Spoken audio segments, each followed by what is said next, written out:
Today, we're going to show you how to properly install your new laminate flooring. For complete details, consult the instructions that came with your particular flooring.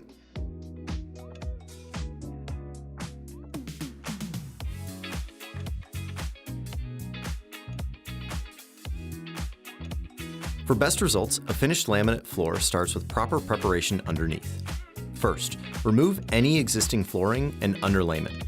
Then use a level to check for depressions and fill with floor leveling compound to create a smooth, level subfloor.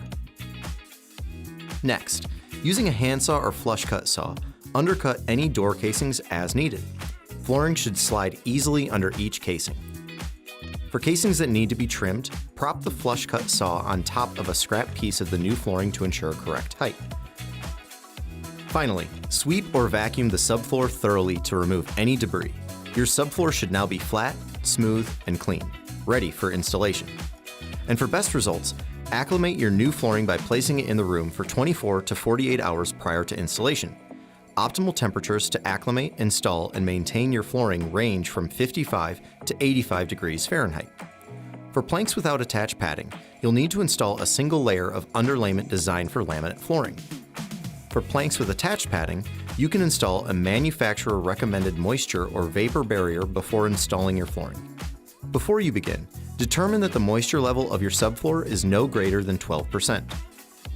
Note that concrete subfloors require the installation of a vapor barrier with overlapping seams of 8 inches or more.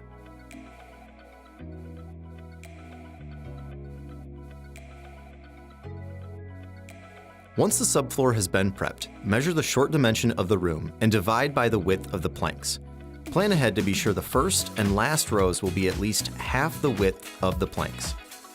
Next, measure the long dimension of the room and divide by the length of the planks to ensure the first and final planks in each row measure at least 8 inches long.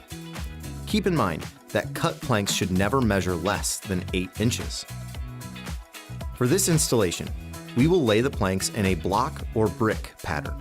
Consult your installation guidelines for complete instructions.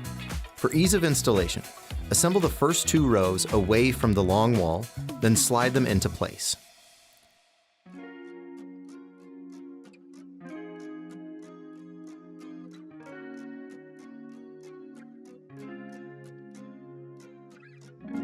If your starting walls are straight and square, remove the tongue on the long side and the short end of the first plank.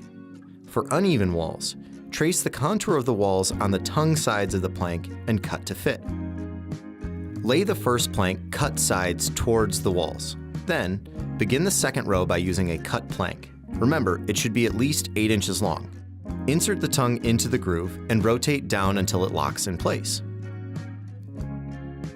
Next, lay the second plank of row 1. Remove only the long side tongue. At a slight angle, insert the short tongue into the groove of the first plank and rotate downward to click the joint together. Join the first 2 planks in the second row at the short ends. Then, raise the outside edge of the planks up an inch or so, pushing the long tongues against the grooves of the first row and rotate down until the joints click together.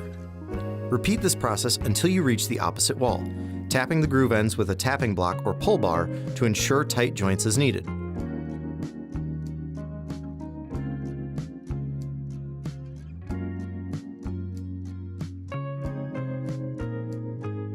Cut the last plank to fit, again leaving a 3/8 inch space for expansion.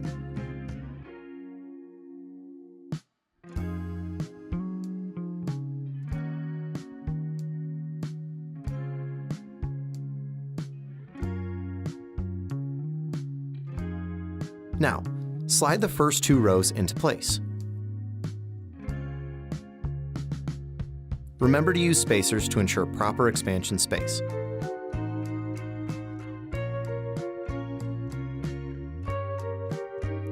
Pro tip: lay a carton of flooring over installed rows to keep them still while installing subsequent rows. Repeat this process to complete the remaining rows, always maintaining a 3/8 inch space for expansion wherever the flooring meets a wall or other fixed object. Pro tip: install flooring using planks from several cartons to ensure a more natural blend of colors throughout the floor, and be sure to inspect each plank closely before laying it. Remember that pieces at the beginning and end of each row must measure at least 8 inches long, and joints should be offset by at least 12 inches between rows. For door casings, slide the plank under the pre-cut casing. Tap the long side joint closed first, then tap the end joint closed. On the final row, trace the wall contour if necessary, and cut planks along the long groove edge to fit.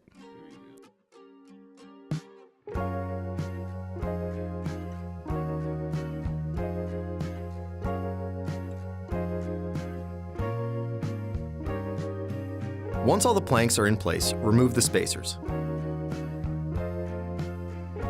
For products without Wet Protect warranty, you're ready to install moldings, being careful to avoid gaps between the molding and flooring.